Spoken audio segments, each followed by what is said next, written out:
Bonjour tout le monde, bienvenue dans ce premier vidéo sur le chapitre 10. Donc le chapitre 10, ça parle de l'air et de l'algèbre. Donc mon premier vidéo, ça va parler des formules d'air. Donc les formules,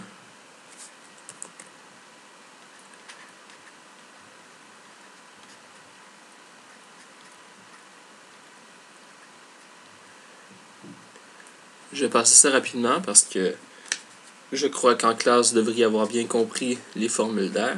Donc la première forme géométrique qu'on va voir, c'est la formule de l'air d'un triangle.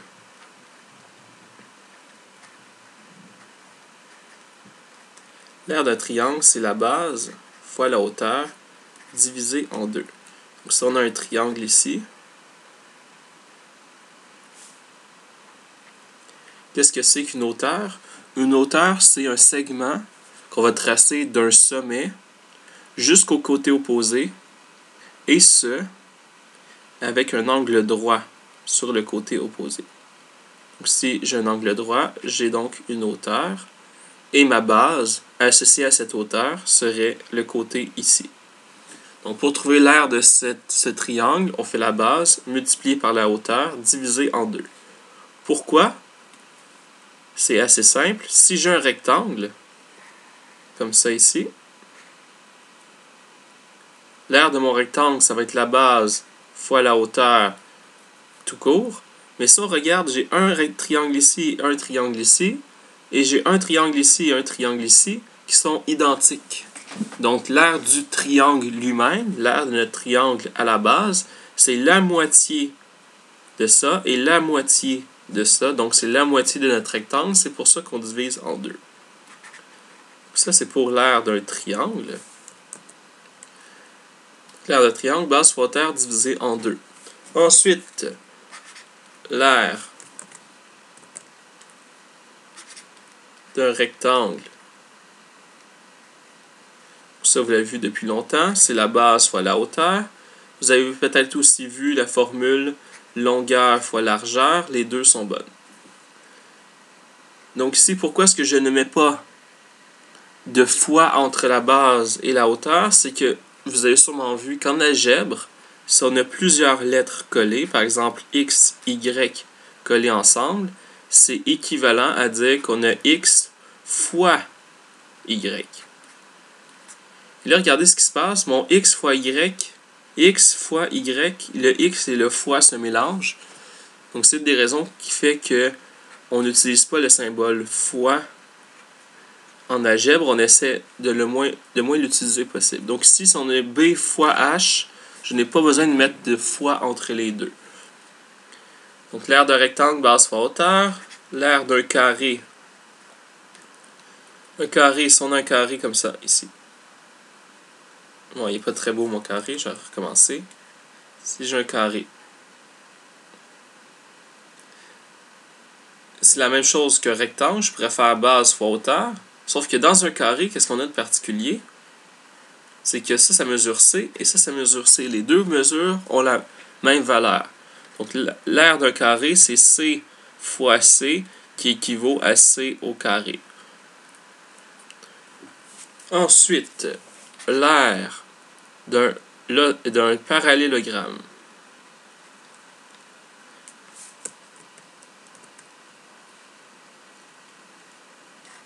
Donc l'aire du parallélogramme,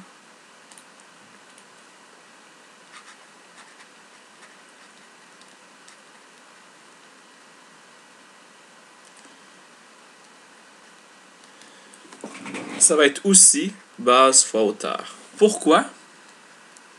Je vais le tracer ici. Si j'ai un parallélogramme, est-ce qu'il m'offre l'option du parallélogramme? Oui. Si j'ai un parallélogramme, on a quoi comme mesure dans le parallélogramme? On a une base ici.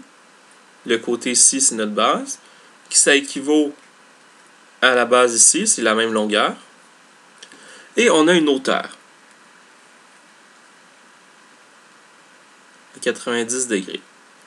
La hauteur ici, elle est la même que celle ici. C'est aussi la même que si j'avais continuer mes segments ici, et c'est la même hauteur ici. Donc, on a la même hauteur partout. Voici ce qui se passe avec un parallélogramme. Supposons que je prends des ciseaux et que je coupe mon parallélogramme ici. Je me retrouve avec quoi? Avec un triangle et avec un espèce de trapèze ici. Si mon triangle, je le prends et je le place ici.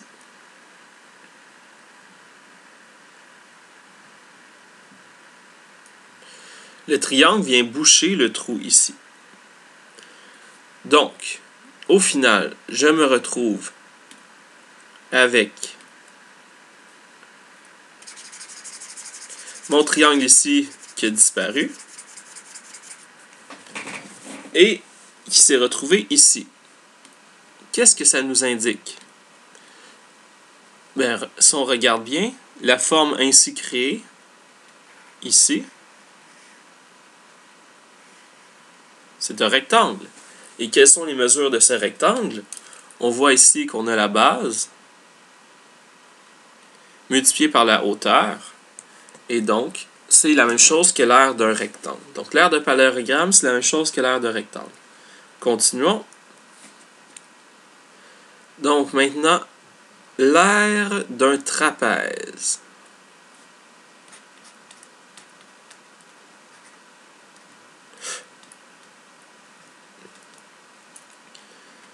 L'aire d'un trapèze, on va regarder ensemble ce qu'est un trapèze. Un trapèze, vous avez deux segments qui sont parallèles et deux autres segments qui ne sont pas nécessairement parallèles. Ce qu'il y a de merveilleux qu'un trapèze, c'est que si vous en prenez un, que vous le copiez, donc là je vais essayer de le copier, édition.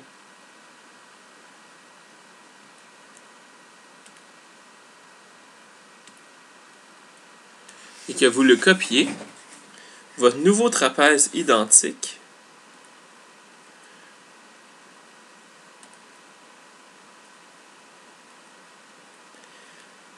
si vous le tournez et que vous le placez comme ça, qu'est-ce que vous obtenez? Un parallélogramme. Donc, je répète les étapes que je viens de faire. À la base, j'ai un trapèze. Quelles sont les mesures dans mon trapèze? J'ai une grande base ici que je ne connais pas. Ben, j'ai une grande base ici. Dans le problème, ils vont sûrement vous la donner. J'ai une petite base ici, des mesures différentes. Et j'ai une hauteur ici. Même chose. Dans ma forme ici, qu'est-ce que j'ai? J'ai une petite base et j'ai une grande base.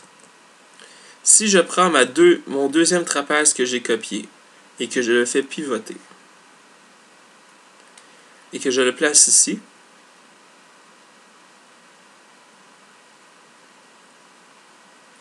regardez ce que je vais obtenir. J'obtiens un parallélogramme. Le parallélogramme, la mesure du côté ici, c'était grande base. Donc, j'ai une grande base ici. La mesure du petit côté ici, c'est une petite base. Donc, maintenant, si je pose la question, quelle est la distance? Donc, quelle est la mesure? Pardon. Quelle est la mesure du segment ici, du nouveau segment que j'ai créé? Je vais le mettre en plus petit, là, c'est vraiment trop gros. Quelle est la mesure du nouveau segment que j'ai créé ici, qui est en fait la même mesure que le segment ici? Bien, si on regarde notre segment en rouge, sa mesure, c'est la grande base plus la petite base. Même chose en bas, le segment ici, c'est petite base plus grande base, ce qui équivaut à dire grande base plus petite base. La hauteur, est-ce qu'il a changé? Non, ma hauteur ici, elle est la même que avant, c'est h. Donc maintenant, quel est l'air?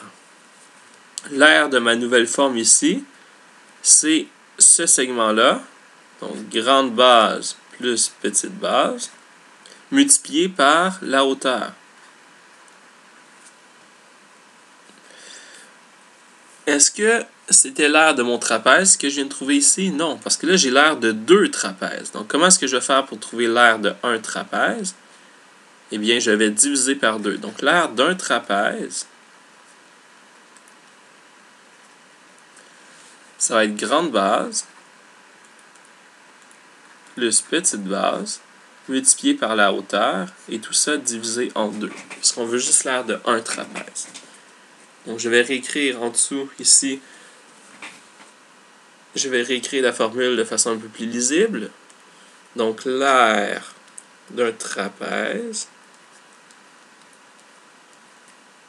c'est égal à la grande base plus la petite base multiplié par la hauteur divisé en 2. Là, ici, si ça vous mélange, la façon que j'écris la formule, vous êtes seulement en secondaire 2, donc ce n'est pas trop grave. Vous pouvez écrire le symbole de multiplication.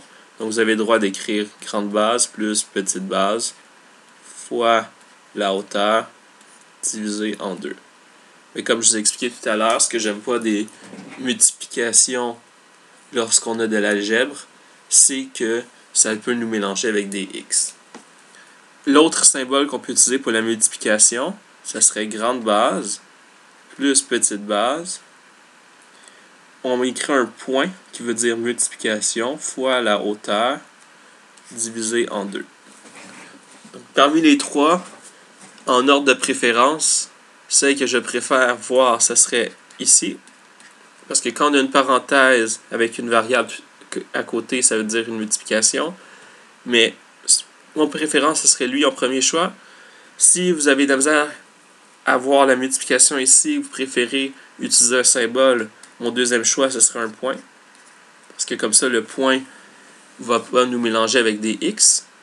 Et si vous avez vraiment de la misère avec les deux méthodes que j'ai utilisées, ce n'est pas trop grave. Vous pouvez utiliser la formule ici, avec la multiplication comme un fois. Mais voici l'ordre de préférence que je préfère. Je ne vais pas vous enlever de point. Si vous écrivez la troisième ici, c'est simplement que c'est mieux pour votre avenir si vous prenez l'habitude de ne pas mettre de multiplication en x. Donc de multiplication avec des fois avec un symbole x, vous êtes mieux de vous habituer à ne pas le faire. Parce que plus vous allez avancer de votre secondaire, plus il y aura de variables. Donc, nous avons vu triangle, rectangle, carré, parallélogramme, trapèze. Il va nous rester le losange. Donc, l'aire du losange.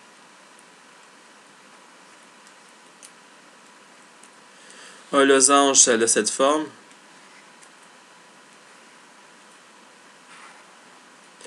Donc, le côté ici est parallèle avec le côté ici est parallèle avec le côté ici.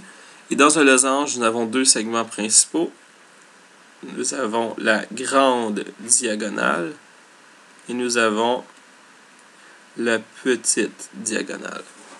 Donc, quelle est l'aire du losange? La formule de l'aire d'un losange, ça va être la grande diagonale fois la petite diagonale divisée en 2. Donc, grande diagonale fois petite diagonale divisée en 2. Pourquoi? C'est encore la même chose qu'avec un rectangle. Si vous aviez un rectangle complet ici,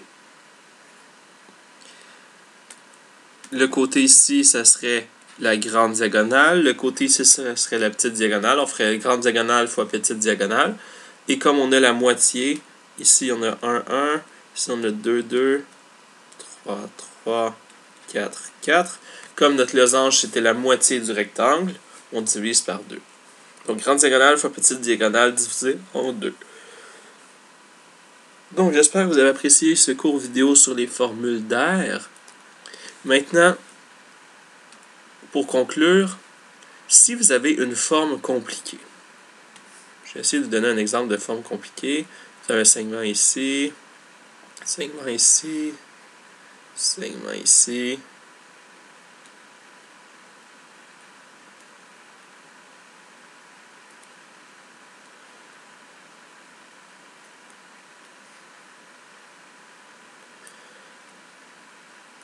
Bon, imaginez que vous avez cette forme.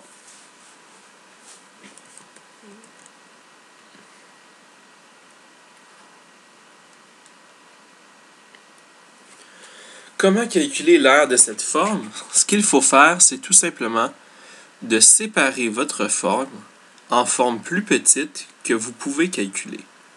Exemple, ici, si on regarde, nous pouvons voir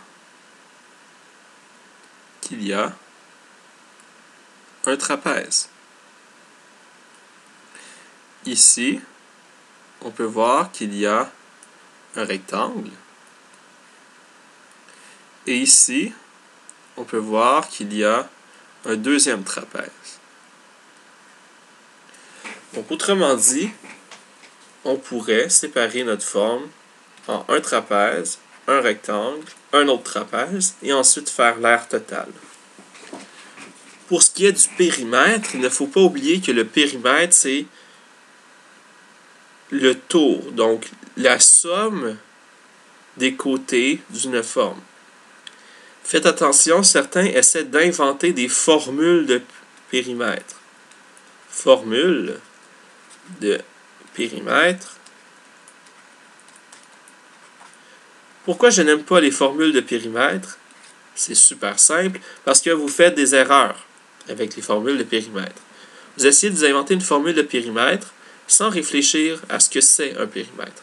Un périmètre, si on regarde l'exemple ici, ça veut dire qu'on additionne le côté ici avec le côté ici, le petit côté du 2 ici, le côté du 1 ici, le côté là, le côté là, le côté du 1 ici, le côté du 2 ici, le petit côté ici du 1 et le côté ici du 1. Si vous faites des formules de périmètre, il y a des bonnes chances que quand vous allez faire vos formules, par erreur, vous allez additionner ce côté-là ici, le côté ici, le côté ici, le côté ici. Vous allez oublier. Vous allez peut-être compter en double le côté ici. Donc, réfléchissez. Un enfant du primaire, tu lui demandes de calculer le périmètre, il va faire ça, plus ça, plus ça, plus ça, plus ça. Il va juste additionner les côtés, sans réfléchir. C'est cette méthode-là que je trouve la plus efficace, même rendue au secondaire. Quand vous avez des formes bizarres, regardez les côtés et additionnez les côtés. Surtout qu'éventuellement, vous allez vous retrouver avec des côtés qui mesurent 2x, 4, 9, 7x, 7x plus 1. Et là, vous allez avoir des variables et tout ça. Si vous faites des formules de périmètre, vous allez rajouter de l'algèbre dans des formules et les risques d'erreur sont très grands. Tandis que si vous faites simplement qu'additionner les côtés, votre risque d'erreur va être plus faible. Donc, merci beaucoup, bonne journée, bonne étude, et on se revoit dans le prochain vidéo.